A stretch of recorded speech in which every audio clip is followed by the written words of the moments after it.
Welcome to the Cowboys vs. Ninjas podcast. We've got two pretty awesome stories from the world of flash fiction today.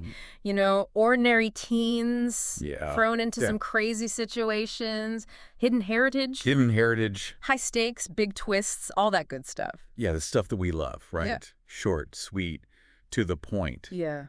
That's what flash fiction is all about. It's about taking a big idea and packing it into a very small space. Yeah, yeah. And these two stories that you sent in, they really exemplify that. And we're going to look at all the little pieces of them. We're going to see how they work, how these kids get transformed, how we see their journeys. Yes. And what are the core conflicts that make these stories so interesting?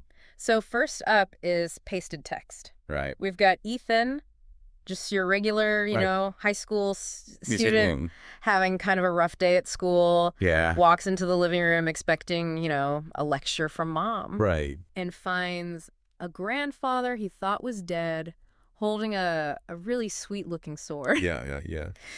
And, you know, this is going to be good. That kicks off a whole ninja secret. Yeah. And so when we think about the beginning, right, you said he's having this kind of normal day at school. Right. Gets the dreaded text from his mom saying, we need to talk when you get home. No takeout for dinner. Yeah. So he's already feeling a little bummed out. Yeah. And this idea of setting that ordinary scene before we introduce something extraordinary is kind of a staple of good storytelling. Yeah. And we see it right here. And this is the setup, you know. He walks in and the living room is dark. And the only light is coming from a street light outside. Yeah. So the mood is already set. Yeah. He's expecting a lecture. Right. But instead, there's this figure, you know, Grandpa George, just sitting there holding this gleaming sword like it's the most normal thing in the world. Yeah. And then he says, I am your grandfather. And Ethan's immediate thought is, who the hell? Right. You know? And it's not just that he's surprised to see him, it's that his whole reality is being challenged. Right. And that's where the mystery really starts to unfold. Yeah. Because we know his mom has been keeping secrets. Yeah. We see this very stern, almost like intimidating figure in Grandpa George. Right. And he has this very striking sword, you know, it's gleaming. Yeah. It almost feels symbolic of this Yeah. other world that's about to be introduced to Ethan. And then we get all these revelations. You know, Grandpa George just starts dropping bombshells. He's alive. Right. Ethan's a ninja. His dad wasn't lost in an accident. Yeah. He was a ninja warrior. A ninja warrior. Who was guarding a secret. And it's like a hidden clan, ancient bloodlines, dangerous enemies. Yeah, it's almost too much to process, right? Yeah. It's everything that Ethan thought he knew about his family. And his past is completely wrong. Yes. This idea of a hidden clan, this ancient lineage, this legacy, right? Yeah. It adds this whole other dimension to his normal teenage life. Yeah, yeah.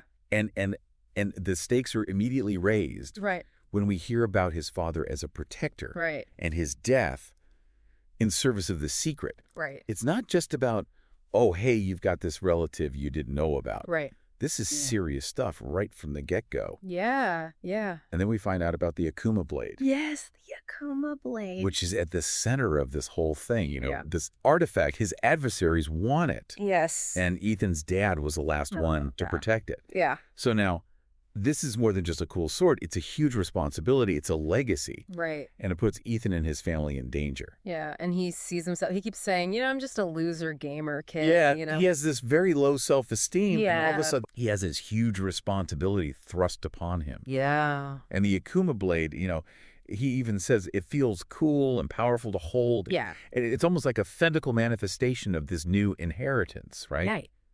It's something he can touch, and it has this weight to it. Yes. And you know, he's also dealing with this shame of not knowing his father and then having to live up to his legacy. Yeah, and the training starts immediately. There's no easing into it. The very next day, it's right into this rigorous ninja training in their musty old garage. Yeah. Punches, kicks, Japanese lessons. Yeah. His body is screaming in protest, but you can already see the spark of defiance in him. He's like, I'm going to do this. You know, I'm going to... giving up. Yeah, I'm not going to quit. Yeah, and it's interesting how quickly you can learn when you have to. Yeah. You know, he's in a sink or swim situation. Yeah. And he's swimming. Yeah, yeah. And the setting of the garage. Right. It's kind of funny in a way, right? Yeah. It's like it's this mundane place where they're doing this extraordinary training. Yeah. And you've got Grandpa George, who is so committed to this ancient tradition. Yeah, and you can see Ethan. He's not just learning the moves, you know? He's starting to feel this connection to his heritage, to his family. He's not passively accepting it. Right. He's pushing back. Yeah. He's engaged. Yeah. It's painful. Yeah. But he's doing it. And then, of course, his mom walks in. Oh, yeah. You know, she sees her estranged father, the gleaming sword, and it all comes out, all the years all the lies of hidden truth. And she's just like, why? Yeah. You know, you were supposed to be dead. You know, what are you doing? And Ethan is just so angry at both of them, at his mom for lying and at his grandfather for unleashing this chaos. Well, and I think this brings up a really good point about family secrets, right? Like, how much should we protect our children from truth? His mom obviously thought she was doing the right thing. Yeah. But in doing so, she created this this huge like explosion of truth later on. And she even says something later like, oh, you could be so much more than this. Right. Almost like she doesn't really understand what this ninja heritage really is, you know? Yeah, yeah. She's still looking at it through her own lens. And then there's this great scene where they're up on the roof. Yeah. And Ethan's holding the Akuma Blade, and he finally asks his mom about his father, you know, the father he never knew. Yeah. And he asks this really poignant question, did that make him more? Yeah. You know? He's trying to understand his dad, this warrior, versus the image his mom created. And she just is so complicated. And that says so much about the complexities of his father's life and this world that he was a part of. And I think it's really interesting how we see Ethan become more active at this point. Right. So he's not just reacting to what's going on. He's searching for understanding. Yeah. He wants to know about his father. Right. He wants to know about this legacy. Yeah. And the Akuma Blade is like a physical symbol of that struggle. Yes. It's bathed in the moonlight, right? It's almost like a magical object at this point. And just when you think they're settling into this new routine, you know, training and family drama, the stakes get higher. Yeah. These hushed phone calls on Grandpa George's old flip phone. I love that detail. The flip phone. Yeah, you know, the flip phone. Yeah. Like a little touch of reality in this crazy ninja world. Yeah, and Ethan can hear these whispers. Yeah. And it leads to a secret meeting. Yeah. You just know something bad is about to happen. Yeah, and the fact that he's sneaking around, listening to these conversations, following Grandpa George in the back of the truck. Yes. It shows how much he's changing, right? Yeah. He's not just a bystander anymore. Right. He's taking action. Yeah. And then we get this awesome setting. Yeah. The abandoned temple, moonlit forest. That's perfect, isn't it? Crumbling stone structures. It's perfect for a showdown. Yeah. And then this masked figure appears and accuses Grandpa George of stealing from them. Yeah. And you realize... It all ties back to the Akuma Blade. Yeah, it all ties back to Ethan's dad. Yeah. And the sword. Yeah. And Ethan instinctively mirrors his grandfather's stance. Right. Holding the sword, you know, ready to fight. And it's like he's already a warrior.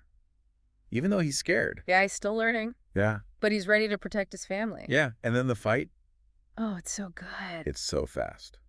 It's like a blur. Yeah. You can barely keep up with it. Yeah, you know, Grandpa George, he's skilled. Yeah. But he's older now. Yeah, he's not as young as he used to be. Right. And I think that adds to the tension. Right. So he's, you know, he's vulnerable. Yeah. And then he gets injured. Yeah. And Ethan just snaps, you know. It's this primal reaction. It is. It's like something takes over. Yeah. And he disarms the attacker. Yeah. And then we find out the attacker is just a kid. Oh, yeah. A teenager. A teenager seeking revenge for his own father. Yeah. And it's so tragic. It's just layers of tragedy because this kid is driven by the same emotions that Ethan's feeling. Yeah. It shows how revenge can be a never-ending cycle. Yeah. It's like the sins of the fathers are visited upon the sons. Exactly. And with Grandpa George injured, they hear police sirens in the distance. Yeah, the cavalry's coming. Yeah. And Grandpa George says, the ninja legacy now belongs to you. Wow. You know, it's this passing of the torch. It is. It's a forced passing of the torch. Right. But it leaves Ethan with a huge burden. It does. A huge responsibility. Yeah, a future he never expected. Exactly. Yeah. Exactly. Okay, so let's switch gears completely and go to ROBO-RAPTORs. All right, let's do it. From ancient ninjas to futuristic thrills. Yeah.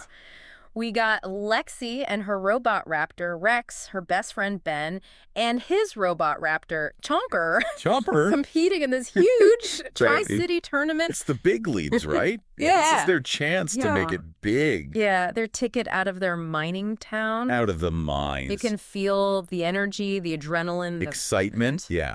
And the author does a really good job of setting that scene. You know, the roaring crowd, the flashing lights, the sleekness of the raptors themselves. Yeah. It really paints a picture of this technologically advanced world. Yeah. And for Lexi and Ben, this is more than just a game. Right. This is a way out of their current lives. Yeah. Yeah. So the stakes are high from the beginning. And then bam, out of nowhere, this Zorathi warship appears. Talk about a twist. It's like, what? You think you're going into a sports story and suddenly it's an alien invasion. Yeah, it goes from cheers and excitement to sirens. Yeah, total chaos. Red skies, tractor beams, snatching racers right off the track. It's terrifying. Yeah, talk about a sudden change of plans. It really shows how quickly things can change, you know? Right. 1 minute you're at the top of your game. Yeah. The next minute you're fighting for your life. Yeah. And these Zorathi, you know, they've been talked about before. Yeah. But now they're real. Yeah, they're not just a bogeyman story anymore. Yeah, and they're here. Yeah. And they mean business. Yeah. And it's interesting how this contrast between the race and the invasion, it just grabs you immediately. Yeah, and then we find out about Lexi and Ben's ninja training. Yeah, their secret weapon. Yeah, you wouldn't think. You wouldn't think it would be useful, right? No, you wouldn't think that in a world of robot dinosaurs and spaceship that, you know, ancient martial arts would come in handy. Yeah, but suddenly it's the most important thing they've ever learned. Yeah, this hobby becomes crucial to their survival. It's like that old saying, the more you know, the better off you are. Right, right. You never know when a seemingly random skill is going to come in handy. And Lexi, you know, she doesn't freeze up. No. She immediately makes the decision to separate from Ben. Smart move. And she uses these abandoned Dinobots as shields against the Zorathi fighter. Yeah, she's thinking on her feet. Yeah, she's using her racing instincts to survive. Adapting to the situation. Yeah, she's like, think like a raptor, fast and deadly. Yeah, she's combining those racing instincts with her ninja training. Yes. It's pretty awesome. And then there's this crazy move with the concession stand. Oh, yeah. She turns it into a ramp. Talk about improvisation. Yeah, jumps off it, does this perfect swan dive, and takes out the Zorathi fighter with a shuriken. It's so creative. It is. It's like, how did she... Yeah, and it's so well described. Yeah. You know, you can see her slicing through the wiring. Yeah. Landing gracefully on the wing of the fighter. Yeah, it's so cinematic. It is. It is. And then who comes to her rescue? Maya, her academy rival. Who would have thought? Yeah, the girl she hates. Right. And they team up on this commandeered Stegosaurus bot. It's like, suddenly, all bets are off. Yeah. You know? It doesn't matter that they were rivals before. The world's about to end. Right. They need to work together. Yeah, survival trumps everything. Exactly. Exactly. And then their counterattack against the Zorathi ground unit. Oh, it's so cool. They're fighting side by side. Yeah. They were competitors. Yeah. Now they're comrades in arms. And their whole focus has shifted, you know? Yeah. It's not about winning a race anymore. No, it's about saving the world. It's about saving their planet. Yeah. You know, it's this shift from personal ambition to this collective fight for survival. They're using all those skills that they honed in the racing world. Right. Their agility, their precision, their knowledge of the robots. Yeah. All of it is coming into play. Yeah. It's awesome. And then we jump 2 years into the future. Yeah. Lexi, Ben, and Maya. Yeah. Now they're leading Earth's resistance as the ROBO-RAPTORs. Wow. You know? They've become the very thing they were training for, even though they didn't know it. That's so cool. Their passion has forged them into leaders. It really shows the impact of that invasion. Right. You know, it changed them forever. Yeah, it changed their lives, and they've risen to the challenge. Yeah, and they've taken on this name. The ROBO-RAPTORs. The ROBO-RAPTORs. It's like they've embraced their past. They've combined their love of racing with the necessity of war. Yeah, it's awesome. It is. So we've got these two really different but super compelling stories. Yeah. what do they tell us? Well, I think one of the big things that stands out is this idea of hidden potential, right? Okay. These ordinary people thrust into these extraordinary situations. Yeah. And they rise to the occasion. Right. In pasted text, Ethan discovers this whole family legacy he never knew existed. Right. And his life is turned upside down. Yeah.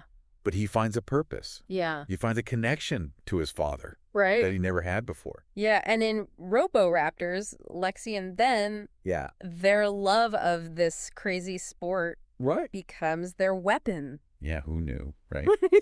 Racing robot dinosaurs could save the world. Right. But it did. It did. So it makes you wonder, what amazing things are we all capable of? Right. What hidden talents do we have? Right. What amazing things could we achieve if we were pushed to our limits? And these stories are a good reminder that we're not always who we think we are. Yeah, we can be so much more than we think we are. And that even the most ordinary beginnings can lead to extraordinary destinies. Absolutely. Absolutely. So what did you guys think of these stories? Yeah, let us know. What resonated with you? What questions did they raise for you? We'd love to hear your thoughts. And if you haven't already, check out more Flash fiction. You might be surprised at what you discover. Yeah, there are some amazing stories out there. Yeah. Thanks for joining us on the Cowboys vs. Ninjas podcast. Rate and follow for more Cowboys vs. Ninjas episodes.